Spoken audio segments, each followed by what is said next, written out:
morning, everyone. Thank you for joining me today. My name is Mindy Flanagan. I'm here as your host of this webinar that we had promoted for the last couple of weeks now. Thanks so much for registering, attending, or listening if you've gotten a copy of this recording. Today we're going to be talking about your hiring strategy. Is it out of date?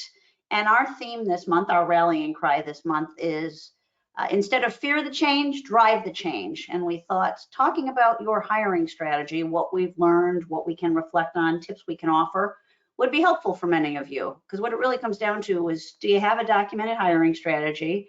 If you do, is it out of date? And yes, it does need to be maintained.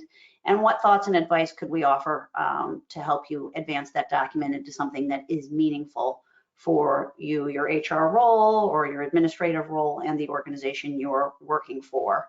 It's an interesting time that we're living in right now where on the other side of COVID, there are a lot of people still in pain and out of work, but there's also organizations that are thriving and they have to reassess their talent needs and figure out if remote work or hybrid can be a long-term element for how they hire staff and schedule their team members. So we'll touch on that a little bit today. Before I advance the PowerPoint, a couple of things to bring up. We are testing out new technology today, and I've practiced with it, but I am not promising perfection, so please forgive us if there's anything technically I misstep on. Valerie Juarez, as a member of our team, has also joined us as a panelist. She's our resident whiz kid when it comes to technology, so she will assist and weigh in. Both as a subject matter expert in this space and to coach me on technology things I might be misstepping on.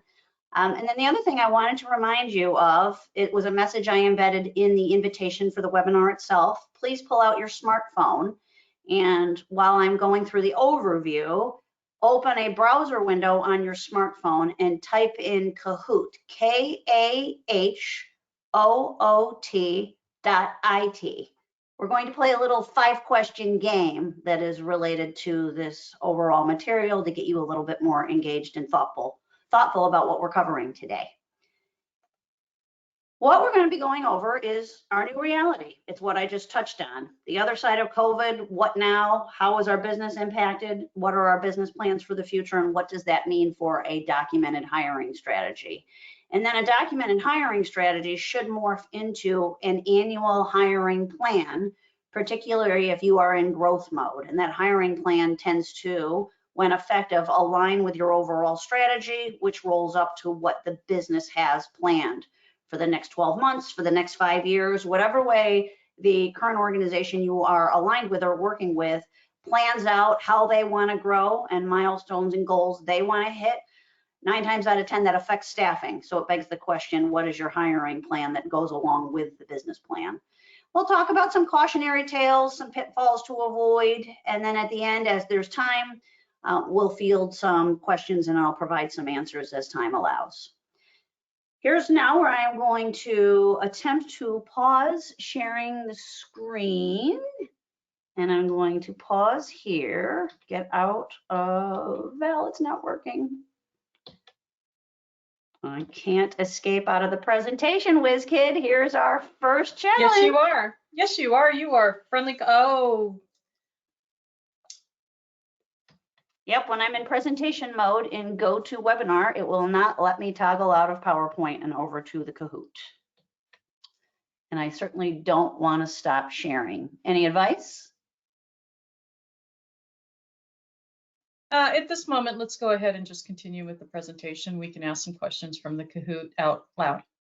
That's fine. Sounds good. My apologies, everybody. I really do love Kahoot, but I will tell you that I can't seem to get it to work. So, and now what are we doing here? I'm seeing myself. I don't want to do that.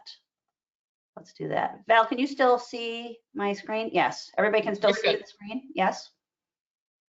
You're good to continue. All right, good. Thank you. Sorry about that, everybody. I really love Kahoots as a quiz. I found my first shortcoming in GoToMeeting. It doesn't let me escape out of a PowerPoint and toggle over to another screen.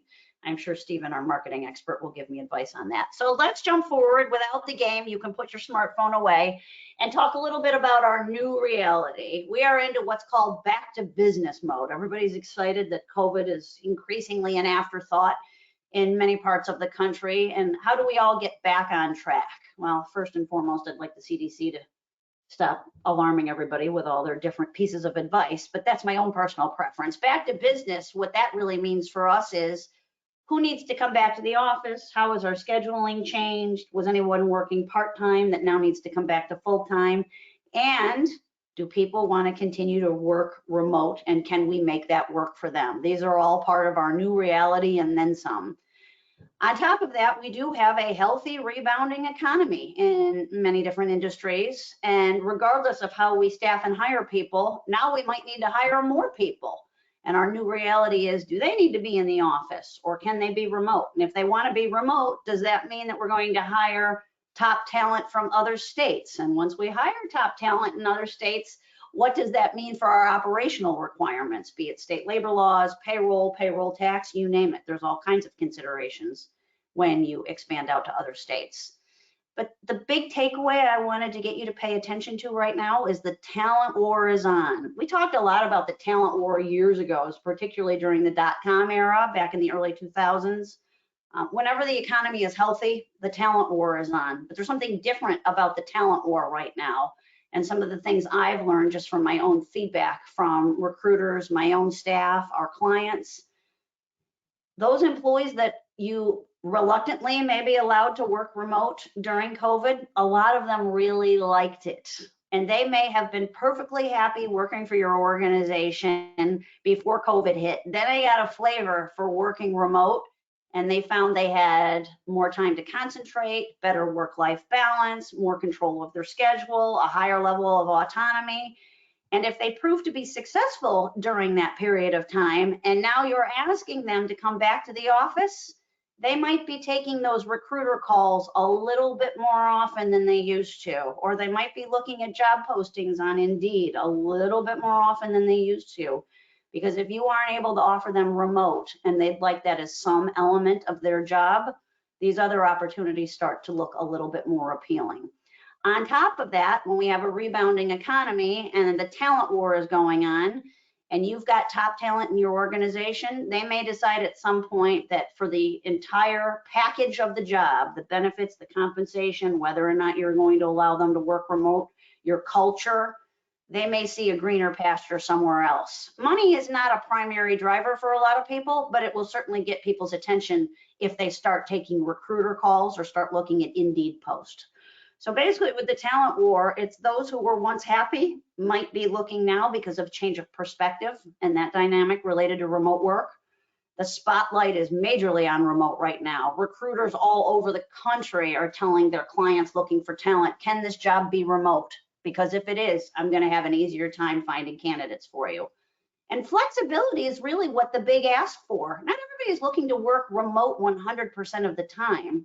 What really overrides that request for remote and what the bigger ask is how do I have a little bit more control over my schedule, the dreaded commute?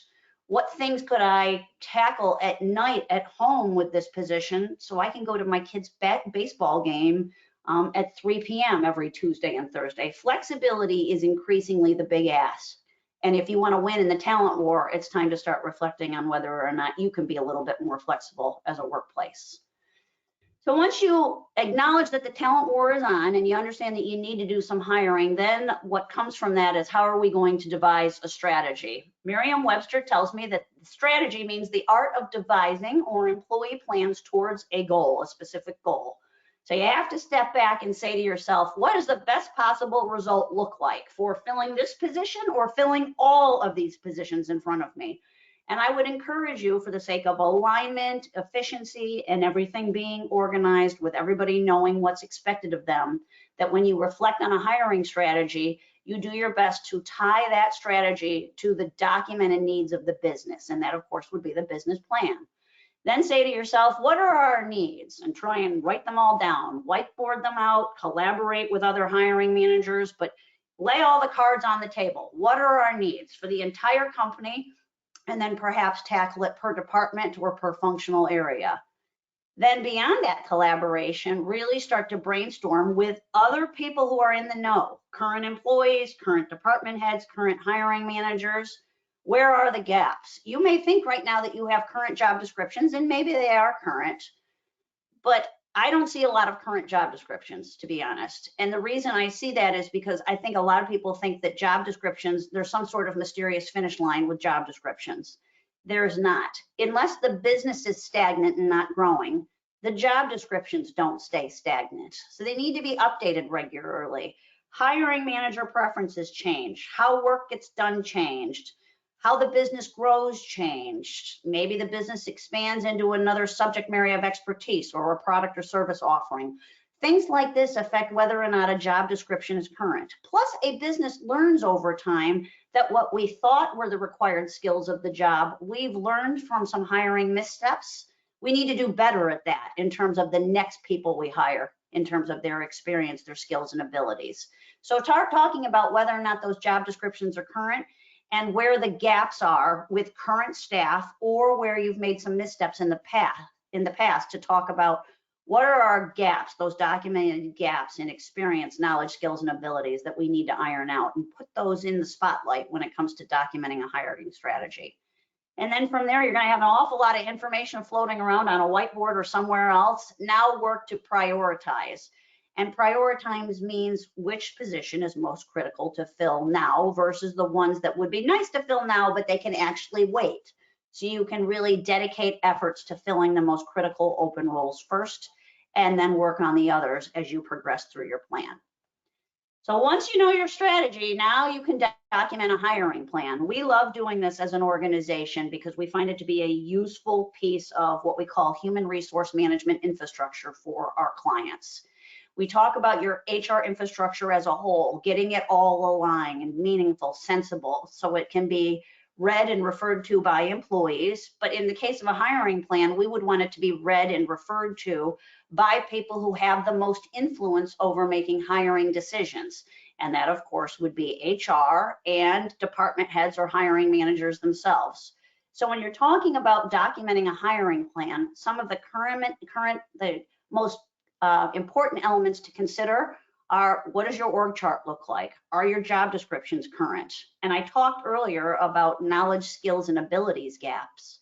But what's really important with job descriptions, particularly because more and more states are requiring what we call compensation or pay transparency, is start to reflect on whether or not the compensation pay, documented pay range on that job description aligns with exempt or non-exempt classification when it comes to the Fair Labor Standards Act, and also whether or not that pay range suits the market that you're operating in and suits company budget, if there is one. So those are two considerations when it comes to a critical element of job descriptions.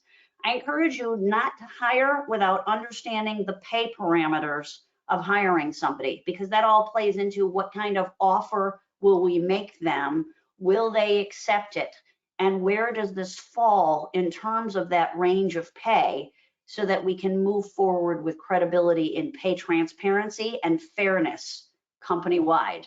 And then you'll also want to consider with your HR infrastructure, what are our standard operating procedures telling us in terms of how we recruit? What do we do about internal postings, external postings? Who screens applicants? How does an applicant become a candidate that we will eventually interview? A standard operating procedure of the recruiting and hiring nature that's a part of your hiring plan is critical to not all of this falling just on the person doing HR. It involves the hiring managers who have to build a relationship with these people once they're hired. So they are critical in terms of involvement in the hiring process. So we want standard operating procedures that they can follow and that they can contribute to. Then within the hiring plan, you want to start to have honest conversations about current challenges and obstacles. What do you need to overcome in terms of that desired outcome? What are the expansion plans? What are the current inefficiencies in terms of workflows that drive people crazy, that cause unnecessary work stoppages or wastes of time? And then are there any particular roles or areas of the company where there's high turnover? Is that high turnover justified? Is it with or not within our control to remedy that? From there, you want to consider how you're going to better align and modernize. And this is where I challenge everyone to put their best creativity hats on. It's the part of the hiring plan I like the most. What is the public-facing hiring plan? And what I mean is, what does your website say about you? How is your website or any publicly known materials out there in the public, like a job posting on Indeed? How is that making external potential applicants feel? What are they sensing about your organization? What are they coming to know about your organization? Are you setting forth an image for which we are polished and we're all a team and this is a great place to work with? And does that align with your internal realities? Because if the website looks great and everything out in the public looks like you're organized and the company's awesome and we've got our act together, and then you put them through a discombobulated or fractured hiring process, you're probably going to lose them during the hiring process on the back end because the public reality is not meeting the internal reality. So you want to make sure that you take time to reflect on that and see how you can improve those two realities of hiring to match up. And then you want to talk about alignment of application expectations versus the employee experience. Some of the companies that are best at hiring right now offer job shadowing before you hire, and that gives them a peek behind the curtain in terms of the employee experience. How will they feel every day showing up to our organization?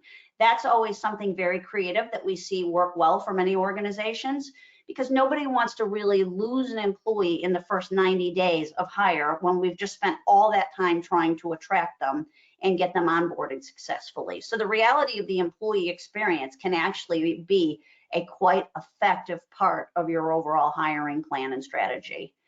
And at the end, you really want to empower hiring managers. HR is not there to do the job for the hiring managers. We are there to support them. Certainly take some of the recruiting administrative burden off their plate. But at the end of the day, the employees that are hired for the most part are not reporting to HR. They're reporting to a department head or what we call a hiring manager.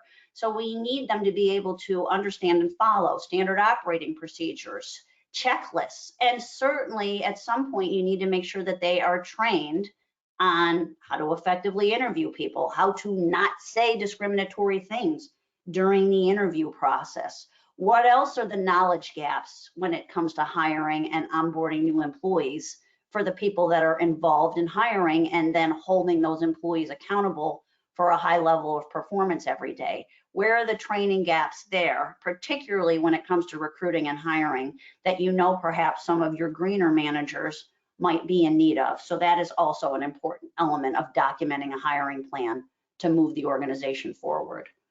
And as we close out, I want to touch on some common mistakes, areas of confusion, and pitfalls to avoid when it comes to mapping out a hiring strategy, documenting a hiring plan, or just tackling recruiting and hiring in general. If I had to choose one piece of advice and only one piece of advice to give anyone involved in hiring, recruiting and hiring, don't do it without a job description. Trying to hire without a job description is like trying to play tennis without a racket. It does not work well. You will not get a great outcome. And I will probably have some entrepreneurs rolling their eyes and saying, I don't want to do that. That takes a lot of time. Who needs that? I know what the job is. I can tell the person applying for the position what the job is and how to do it. That's not an effective way to figure out how you are actually going to screen applicants and then decide if those applicants are worth your time during an in-person or video interview, at which point you're going to need to make a hiring decision on whether they fit the requirements of the job. And that's what the job description really is. It's not a listing of what the job does day to day. That's a nice to have on the job description for me, but that's not what I care about when it comes to recruiting and hiring. I want to know what's on the job description that tells me what makes an applicant qualified and what are great questions to ask a candidate so they can prove they have the knowledge, the skills, and abilities to do the job and fit well into our expectations and our culture. And that's why you'll see this little infographic here. And as a reminder to those of you who might be new at this, a job posting or a job ad that you might circulate internally or create an external post that goes out on Indeed or ZipRecruiter or whatever your job board of choice is. That's not the job description. The job description is a detailed internal document that tells us behind the scenes everything we need to know about this job. You don't copy the job description and go ahead and put it on Indeed. You actually need a job posting to sell why it is a great place to work, why this is a great opportunity for the best talent out there, which is why you really need to embrace that a job posting is an overview of the job that sells the opportunity and sells your company as a great place to work. And that is not the same as a job description. Other things to avoid: labor law violations, putting things in writing in a job posting that are discriminatory or violate any kind of labor law in that given state. We see mistakes with that often. People have challenges sometimes, particularly in the home healthcare industry, where clients say that they want to work with a caregiver that's of a particular race or a particular religion. I get that we're all here to service our client needs, but that doesn't mean you put that publicly on the job posting. That calls attention to a very discriminatory hiring practice, and nobody wants a spotlight on them like that in a public setting. You also want to avoid applicant overload. There is a level of specificity that you can put in the job posting that helps you mitigate hundreds of people applying that aren't even remotely qualified for the job. So you want to be a little intentional with that job posting and how you're using job boards to attract the most qualified people that you actually want to spend the time on screening and then eventually interviewing. You also want to not make your job postings so specific that you create what I call the applicant desert. There are so many specific requirements that don't align with what you're willing to spend on the role that almost no one applies. And unfortunately, in certain types of professions right now, no matter what you do, we're experiencing an applicant desert. Believe it or not, and I don't know if this is true anywhere else except in Virginia, Virginia is having an extreme shortage of payroll professionals right now. And we know this from our own experience in assisting a couple of clients. I could do a whole other presentation on why that might be the case, but there are certain, no matter how good the job posting is, at some point, because the talent war is on, you might be facing an applicant desert, and you're going to have to probably seek the help of an HR professional or some sort of business strategist to get creative in how to fill those open roles. And then the hot topic that even was before COVID, with a talent war going on and people being unfortunately somewhat increasingly unreliable, ghosting. Ghosting can come in one of two forms if you haven't heard of it. You may be sorting through applicants for an open position and they say, I'm so interested, I can't wait to meet with you via video for a screen or a first interview. They confirm with you, they accept the calendar invite, and then they don't show up at all. Don't give you any notice, don't tell you why, just don't show. Now, of course, that's a major red flag and we're not going to follow up with them. Perhaps in a few days when they follow up and are apologetic and say some kind of emergency happened, perhaps you'll want to give them a second try. But I caution you on doing that. That's a major red flag. But more problematic is the ghosting of new employees. They've successfully gone through the entire interview process. They verbally accepted the offer. They signed a written offer of employment. You're excited. We think they're excited. Day one comes and they are nowhere to be found. And all of a sudden a shiver goes down your spine because you've just wasted your time and you need to start over again. I can't really explain ghosting on a new employee level. To me, it's just sad. It lacks professionalism. I wish I could give you great advice other than make sure you reflect on learning from that. Did you miss red flags along the way that could have told us sooner than later you were going to get ghosted? It's a possibility. But one thing to really combat that and to try and weed that out before day one, if you've gone ahead and hired somebody and say they're not starting for 2 weeks, make sure you talk with them regularly during that 2-week period of time. Perhaps they can take care of some new employee onboarding paperwork, or you can put together a training schedule and email it to them and say, we're so excited, this is what we have planned for your first couple of weeks. Let me know if you have any questions. For an applicant or now candidate now hired to say, yes, I've resigned my position and I'm starting with you in 2 weeks and I'm so excited, to not speak to them for that entire 2-week period, just with occasional follow-up, and to keep reassuring them that you're excited they accepted the position and do they have any questions, and here's what I have planned. That's a really good way to combat new employee ghosting, and that's that level of connectivity and follow-up in between the time they accepted the position and when they ultimately are going to start with you. Remember, as we close out, as I talked about job descriptions not being stagnant, neither are hiring plans, again, unless the business is stagnant. I recommend that once you have a documented hiring plan, that you reflect on it yearly and update it if it needs to be. Make sure that you understand that job description updates as a complementing component to the hiring plan. They need to be updated regularly. If it helps any of you, I challenge managers and affected employees to review their job description during annual reviews. That way I make, is this job description current, a part of the annual review discussion. And for those of you who have heard me speak before, I really don't like annual reviews. I'd like them to go away, but that's probably not going to happen anytime soon. What you can do is make sure that job description updates are a meaningful part of annual review discussions, because that's a nice bridge over to what goals do we want to set for this employee for the next 12 months.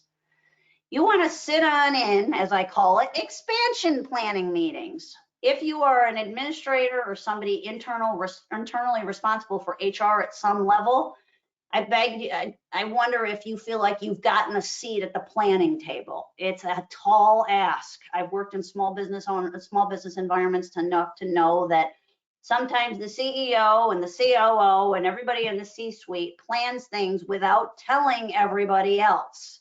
And when it comes to hiring plans and aligning a hiring plan with a business plan, whoever you've got a great relationship with in the C-suite, just kindly ask them if you can sit in on some of those meetings, or kindly ask that when they make decisions that affect hiring, that you are told sooner than later, so that you can include whether or not you're going to be expanding into other states, for example, as a part of your hiring plan.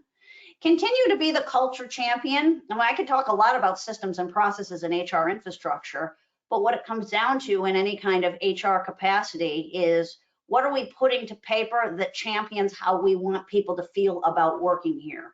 So continue to embrace your role as the culture champion. And of course, watch the market. Know when we're going to be short on applicants. Know when we might have a lot of applicants, perhaps from the hospitality industry while COVID was going on. Watch the market. Watch a strong economy. Strong economy often means that pay might go up. And we know minimum wage going up is a hot topic right now, and it always begs the question, if the federal government increases minimum wage, or if minimum wage is increasing in your state, what will that mean for your budgeted pay ranges now, and how do you stay competitive? So those are all an element of a hiring plan. We have just a couple of minutes left. I'm very proud of myself for managing time. Who has questions that I could answer? Thoughts? Yeah. At this point, I'd like to open an invite to those attendees to use the chat line to enter any questions you might have regarding the presentation or material or hiring. And while we give you a moment to do that, I just wanted to go ahead and reflect, as Mindy mentioned it earlier in the presentation, our individual organization's rallying cry this month is flexibility and embracing change. And so to integrate that into this presentation, take a look at your workforce. As Mindy was talking about looking for gaps and filling holes, one of the problems with the talent war right now is that everybody's trying to hire the same people with the same skill sets. Be open to looking for new and different skills that you can uptrain in your organization. While it may seem easiest to hire somebody who matches your job description requirements exactly, realistically, you may not have those people available to you right now, or they may be hesitant to come back into the workforce at this point. So one thing that we're seeing a lot of creative recruiters do is take a look at skill sets like aptitude, resilience, open to change, trying to identify questions that might reveal people who, or expose candidates who might be trainable, who might be able to handle and weather changes in your organization as we come back to the workforce. So integrating that into your new recruiting strategies may help you find somebody faster. It may help you find someone who can last with your organization longer as you rebuild coming out of COVID. Some other things to consider is making sure that you are hiring efficiently. If you are thinking about hiring someone and it's been 2 weeks, you have to understand that that candidate is, if they are actually looking for a job, they're going to take a job quickly. If you are still thinking after 2 weeks, that person more than likely is going to take a job with someone else before you get in the driver's seat to get them on board in your organization. So you need to be efficient. Don't drag your feet. Make sure that you are staying in touch with your candidates, keeping them engaged, and moving quickly if you know that you have the right candidate in front of you. Don't wait. Someone else will snag them. Awesome. With We can that, actually, I pulled up some questions from the chat, so I'm going to tackle those real quick. If any of you need to go, that's fine. I'm going to tackle these questions right now. This is being recorded, so anybody that attended is going to get a copy of the recording as well. One of the first questions that I see is, of course, about the Kahoot. My apologies, I cannot play Kahoot apparently well yet and go to webinar next time. Stephen asks, can we share more about pay transparency?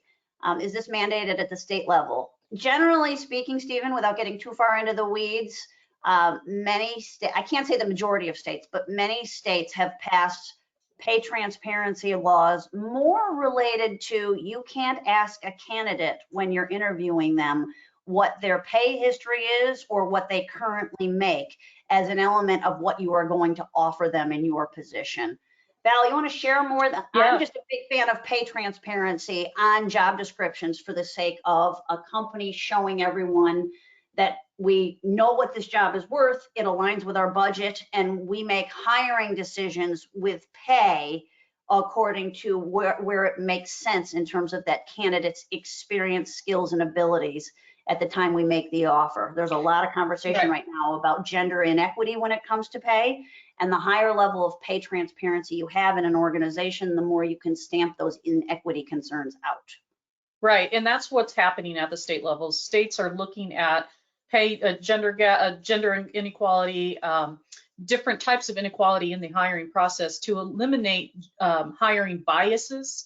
They're looking to organizations to stop talking about pay and start talking about qualifications. The new trend that's coming out, and Colorado was the front runner or the leader in this, is to require that all job postings and job descriptions be tied to pay rates. Either a pay range or an actual salary must be listed on all job descriptions in Colorado, all job postings, excuse me. So if you are hiring, or if you're a candidate in Colorado right now, you can align yourself with the type of compensation that you're looking to fit your hiring needs. I do see that some states are going to continue to move that in that trend. All of that is part of pay transparency and ensuring that people are not negotiating rates at the higher stage that cause adverse inequities, where some people are just better negotiators, some genders are better negotiators, some people from different backgrounds are better negotiators, and then that becomes an inequity issue in the organization after hire. So we do need to be careful with that. Make sure that your job descriptions reflect the actual qualifications and the actual essential duties that are required, and make sure that the pay aligns with that. Thanks, Val. Next question, also from Stephen, a good one, and I'll answer it quickly. He wants suggestions on how to ensure our pay scale and salary for a job is up to market standard. You could pay for it or you can get it for free, is my quick answer. You can get it for free off salary.com. My assessment is salary.com information is about 10% inflated, or at least last I checked it was. So keep that in mind. Or you can pay for compensation analysis, compensation study, and what's considered fully vetted compensation data for industries, for positions in certain markets. Normally in the small business sector, we don't want to write those checks unless absolutely necessary. So the easy way to sort of gauge what else is going on in the market is salary.com, where you type in a job title and a zip code. Or you can go fishing around Indeed and see what other common positions in your area are offering in terms of what you see on a job posting. So that's easy path. Liz, I see your question about why annual reviews are bad. Annual reviews aren't bad. I just consider them to be a waste of time if you are an organization that is already regularly meeting with employees and giving them real-time feedback throughout the day, the work week, the month, the year. I think annual reviews can go away if you've already given your employees feedback regularly and candidly throughout the year. Why reflect back on what you've already told them over the last 12 months when really we can focus on what are the goals for the next 12 months? That's my feeling on annual reviews. The flip side on that is that a lot of people create or make performance reviews, annual reviews, a default to the only time that they give feedback. And that is, people not managing their time properly on coaching and giving feedback throughout the year. So that's the downside of an annual performance review. Some people just don't talk to their people until it's that once a year. And that's a terrible way to provide feedback. People do not learn from that and they don't grow from that. So if you are, to Mindy's point, providing continuous feedback and you are continuously growing your employees throughout the year, then you can do one or two things with the performance review. You can either eliminate it, or it's just a good summary to reflect back. And at that point, you spend more time setting goals rather than communicating, because you've already communicated. So this is just maybe a wrap up of, okay, what are we going to do next? Yeah. And so those are the pitfalls of performance reviews. Some people don't talk to their employees until the performance review. That's a terrible thing. All right. Cheryl, I see that you've got some specific questions in here. You're welcome to call me direct because I don't think I can answer them rather quickly. You can certainly call myself or Jennifer Archer and we'll help you with any of these. But for the benefit of everybody else, one of the things that Cheryl asked about is should we highlight flexibility in job postings, and how do we go about that without making it seem unfair? This is where you really have to get creative with your hiring plan, and you have to be prepared to demonstrate to current staff why they have to be in the office versus why other positions based on the design of the job can be remote. You got to keep fairness top of mind and have honest, transparent conversations with those employees that you're requiring to be in the office. I think her point is well taken, though. Right now, people did enjoy being remote. Not everybody, it's not for everyone. There are people dying to get back to work. But for those people that did enjoy remote, they found that they were more efficient when they didn't, as Mindy stated earlier, when they didn't have the commute and when they didn't have meetings all day long. So if you can be open-minded, if you can be flexible yourself in your expectations of your employees, letting them know that there may be room for flexibility on in-office and out-of-office time is a good strategy for 2021, 2022. At some point, people may not want to be remote, but if you can open yourself up to that now, you have a greater chance of being able to bring people back into your workforce, again, coming out of COVID. Yep. Cheryl, you asked about max pay ranges. We can advise on that separately. There's ways around that to handle that when employees max out in pay ranges that you've put publicly out there. I'll close with Liz's last question. She asked, with there being so many niches in the tech industry, how do we adjust qualifications in listing along with job description while not being too detailed? I see this in two buckets: a job posting versus a job description, how you title them, and what knowledge, skills, and ability does everybody in the company need, and what knowledge and skills and abilities apply just to that particular role. So I don't think I can give you a general answer on that, Liz. That's more of what does your org chart look like, what do your job descriptions look like, and where is there room for improvement to not make it too complicated, but still draw the line between what technician X needs in terms of knowledge, skills, and abilities to do the great job versus what, say, technician Y needs in terms of knowledge, skills, and abilities to do a great job. I'll throw one last idea out there. With now everyone having Zoom or Teams or GoToWebinar as we're adjusting to, with everyone having that technology, there's no reason why you can't host virtual meetups with many candidates at a time and talk about the job, where it is more of an informational session. You can pre-record videos of employees talking about their jobs and talking about the qualifications that they have, and put that out there on your social media space so people can learn about the organization.